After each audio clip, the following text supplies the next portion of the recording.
আসসালামু আলাইকুম রহমতুল্লাহি ওয়া বারাকাতু।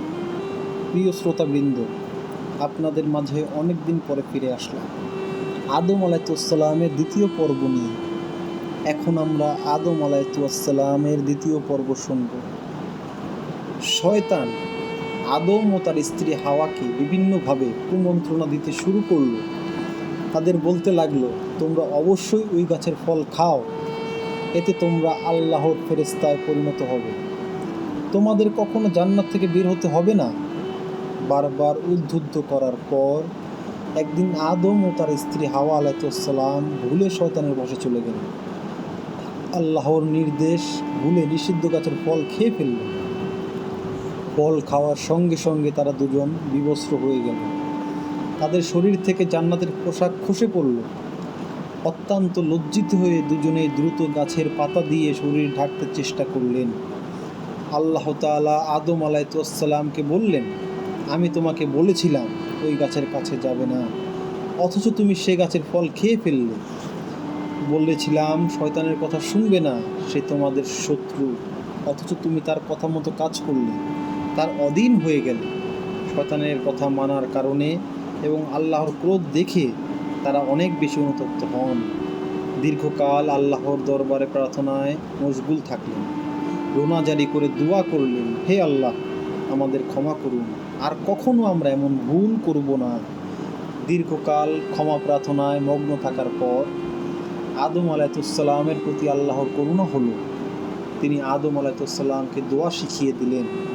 দোয়া শিখে আদম আলাইহিসসালাম ও হাওয়া আলাইহিসসালাম অত্যন্ত আকুতি মাখা কান্না ভেজা কণ্ঠে বারংবার আল্লাহর দরবারে প্রার্থনা করতে থাকলেন, হে আমাদের রব, নিজেদের ওপর আমরা অবিচার করেছি, আপনি যদি আমাদের ওপর অনুগ্রহ না করেন আমরা ক্ষতিগ্রস্তদের অন্তর্ভুক্ত হয়ে যাব। সূরা আল আরাফ 20-23। আল্লাহ রহমান ও অসীম দয়াবান। গুনাহে লিপ্ত হওয়ার পর বান্দা যখন খাঁটি মনে তওবা করে বলে, হে আল্লাহ, ভুলবশত আমি পাপাচারে লিপ্ত হয়েছি, আর কখনো এমন গুনাহ করব না, দয়া করে আমাকে ক্ষমা করে দিন, তখন আল্লাহ তাকে ক্ষমা করে দেন।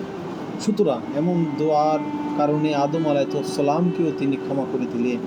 এরপর আল্লাহ তাআলা তাদের বললেন, তুমি আর তোমার সন্তানেরা দুনিয়াতে অবস্থান করো। যখন তোমরা পক্ষ থেকে কোনো নবী তোমাদের কাছে পয়গাম নিয়ে আসবে, তখন তোমরা তার কথা মানবে। সে ব্যক্তি আমার পাঠানো নবীদের কথা মানবে, তার কোনো ভয় বা চিন্তা থাকবে না। আর যে আমার নবীদের কথা অমান্য করবে এবং আমার আয়াত মিথ্যা সাব্যস্ত করবে, তার জীবনযাপন হবে সংকটময়। তাকে আমি কিয়ামতের দিন উঠাবো অন্ধ অবস্থা। সে বলবে, হে আমার প্রতিপালক, কেন আমাকে অন্ধ করে উঠালেন? আমার তো চোখ ছিল, চোখে আলো ছিল। আল্লাহ বলবেন, এভাবেই আমার আয়াত তোমার কাছে এসেছিল, তুমি সেসব ভুলেছিলে, তাই আজ তোমাকেও ভুলে যাওয়া হলো।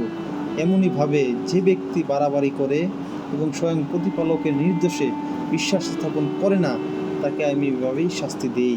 নিশ্চয়ই পরকালের শাস্তি অত্যন্ত কঠিন ও চিরস্থায়ী। আদম আলাইহিসসালাম দুনিয়াতে বসবাস শুরু করলেন। একনিষ্ঠ মনে আল্লাহর ইবাদতে মগ্ন থাকলেন। তিনি ও তার স্ত্রী হাওয়া আলাইহিসসালামের সংসারে অনেক সন্তানাদি হলো। ধীরে ধীরে পৃথিবীর প্রান্তে মানুষের বিস্তার শুরু হয়। আদম আলাইহিসসালাম সন্তানদের বললেন, তোমরা কখনো শয়তানের অনুগত হবে না, শয়তান তোমাদের শত্রু, খারাপ কাজের জন্য সে আমাদের পরিচিত করে।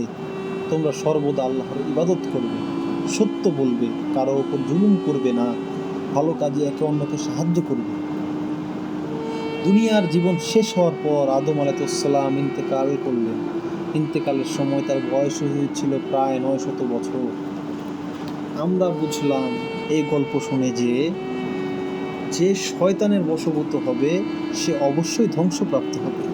অবশ্যই আমরা শয়তানের ধোঁকা হতে নিজেকে নিরাপদ রাখবো ইনশাআল্লাহ। আপনাদের মাঝে এই মুহূর্তে বিদায় নিচ্ছি। ইনশাআল্লাহ সামনে নতুন কোনো নবীর ঘটনা নিয়ে ফিরে আসবো। আসসালামু আলাইকুম ওয়া রাহমাতুল্লাহ।